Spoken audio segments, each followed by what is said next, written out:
Hello बच्चों, चलिए प्रश्न को देखते हैं। प्रश्न है हमारे पास, निम्नलिखित सदिशों के अदिश गुणनफल ज्ञात कीजिए। प्रथम सदिश है 3i cap plus 4j cap और दूसरा सदिश है i cap plus 4j cap minus k cap. चलिए सर्वप्रथम हम प्रश्न के लिए मुख्य अवधारणा लिखते हैं।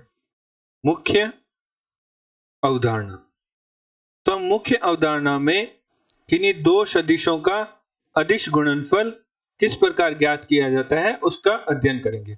अदिश गुणनफल का दूसरा नाम होता है बिंदु गुणनफल। अतः मान लीजिए हमारे पास ए सदिश है जो कि है x1 i cap plus x2 j cap plus x3 k cap, एवं एक बी सदिश है जो कि हमारे पास है y1 i cap plus y2 j cap plus y3 k cap. तो ए सदिश का बी सदिश के साथ बिंदु गुणनफल का मान कुछ इस प्रकार ज्ञात करेंगे। ए सदिश का मान है x1 i cap plus x2 j cap plus x3 k cap का बिंदु गुणनफल बी सदिश के साथ जिसका मान है y1 i cap plus y2 j cap plus y3 k cap. तो जो हमारा x1 i कैप है वह बी सदिश के साथ गुणा होगा, अर्थात y1 i cap plus y2 j cap plus y3 k cap. इसी प्रकार जो x2 j है वह भी बी सदिश के साथ गुणा होगा। x2 j कैप है जो बी सदिश के साथ गुणा होगा, तो y1 i cap plus y2 j cap plus y3 k cap. इसी प्रकार x3 k कैप का भी बी सदिश के साथ गुणा होगा, y1 i cap plus y2 j cap plus y3 k cap. चूंकि i कैप का i कैप के साथ बिंदु गुणनफल, j कैप का j कैप के साथ बिंदु गुणनफल एवं k कैप का k कैप के साथ बिंदु गुणनफल एक होता है, क्योंकि दोनों के मध्य कोण है जो शून्य होता है, तो हमारे पास cos शून्य का मान 1 प्राप्त होता है।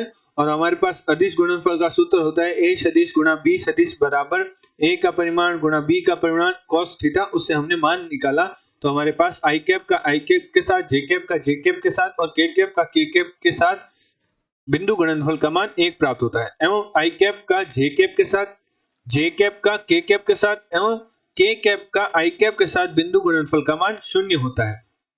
तो जब हमारा x1 i कैप है वह b सदिश के साथ गुणा होगा, तो x1 i कैप गुणा बिंदु गुणनफल y1 i कैप होगा, तो इसका मान तो हमारे पास प्राप्त हो जाएगा, जो कि हमारे पास मान प्राप्त होगा a सदिश का b सदिश के साथ बिंदु गुणनफल करेंगे, तो x1 i कैप का y1 i कैप के साथ बिंदु गुणनफल का मान प्राप्त होगा x1 गुणा y1, और i कैप का i कैप के साथ बिंदु गुणनफल का मान 1 होता है, उसे हम नहीं लिखते।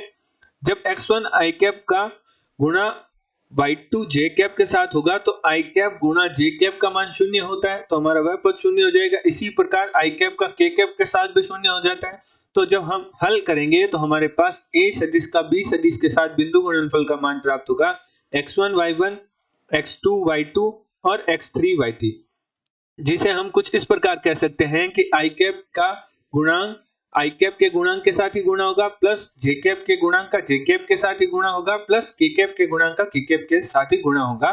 तो इस प्रकार हम दो सदिशों का बिंदु गुणनफल ज्ञात कर सकते हैं। अतः प्रश्न अनुसार प्रश्न में हमें a सदिश दे रखा है जो कि हमारे पास है 3i cap plus 4j cap, और हम ये भी लिख सकते हैं कि 0k कैप। तो हमें k कैप का गुणांक नहीं दे रखा है, अर्थात k कैप नहीं दे रखा है, तो हमने उसका गुणांक 0 मान लिया। एवं b सदिश हमारे पास दे रखा है जो कि है i cap plus 4j cap minus k cap, और हमें प्रश्न में a सदिश का b सदिश के साथ बिंदु गुणनफल ज्ञात करने को कहा। तो हमने मुख्य अवधारणा में देखा था कि इन दो सदिशों का बिंदु गुणनफल किस प्रकार होता है। तो i कैप का गुणांक 3 और दूसरे b सदिश का i कैप का गुणांक भी 1, तो इनका गुणा प्लस j कैप का गुणांक 4 और b सदिश के लिए j कैप का गुणांक 4 प्लस k कैप का गुणांक 0 और b सदिश के लिए k का गुणांक -1। तो हमने मुख्य अवधारणा में देखा था, उसकी सहायता से हमने a सदिश का b सदिश के साथ बिंदु गुणनफल का मान लिख दिया, तो हमारे पास मान प्राप्त हुआ 3 + 16 + 0। तो हमारे पास a सदिश का b सदिश के साथ बिंदु गुणनफल का मान प्राप्त हुआ 19। आशा करते हैं आपको प्रश्न का हल समझ आया होगा। धन्यवाद।